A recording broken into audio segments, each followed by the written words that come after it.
For review question 2, find the greatest integer value of x that satisfy the inequality. So if we have fraction involved in an inequality and we want to solve it, keep in mind, do not cross multiply to solve. Okay, what we can do for inequalities that involve fraction is to change their denominator to the same for every single one of them. So taking a look at this equation over here, okay, one whole is actually the same as 1 over 1. I have a denominator of 5 for the first fraction, a denominator of 1 for the second one, and a denominator of 3 for the third one. So their common multiple will be 15. All right. So for the first term, I will have to multiply it by 3. For the second term, I will have to multiply it by 15, greater than, and for the third term, I will have to multiply it by 5. All right, so to simplify this a little, okay, now that my denominator is the same, I can actually cancel all of them away and work on my numerator itself. To simplify this, I will have to expand this up first. So I'll get 3x plus 6 minus 15 greater than 5x. Okay, so same thing, I will have to shift all my x to one side and my numbers to the other side.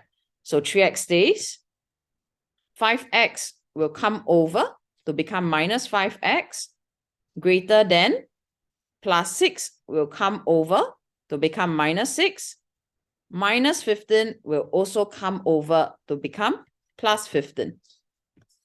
Okay, so from here, I can simplify the algebra as well as the numbers on my left and my right side. So 3 minus 5, I get a minus 2x greater than minus 6 plus 15, I get a positive 9.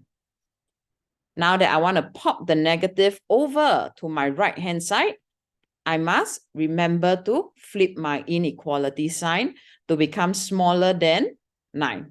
Sorry, negative 9, because I've already popped my negative over.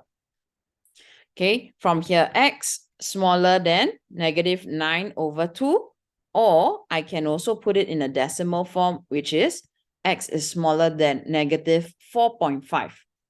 Okay, looking back at the question, this question did not ask for the number line, okay, but rather they asked for the greatest integer value of x that satisfy the inequality. So to have a better visualization of how this looks like, we can draw a very simple number line to help us. So let's say 0, it's here. Here it's minus 1, minus 2, minus 3, minus 4, and minus 5. Okay, x is smaller than 4.5. Negative 4.5, it's somewhere in between 4 and 5. Smaller than, it's going to my left-hand side. All right, meaning all these values over here do not satisfy. Okay, so what is the greatest integer? Integer means whole number, not of any fractions or of decimals. Okay, so my greatest whole number that satisfy this inequality would be minus 5.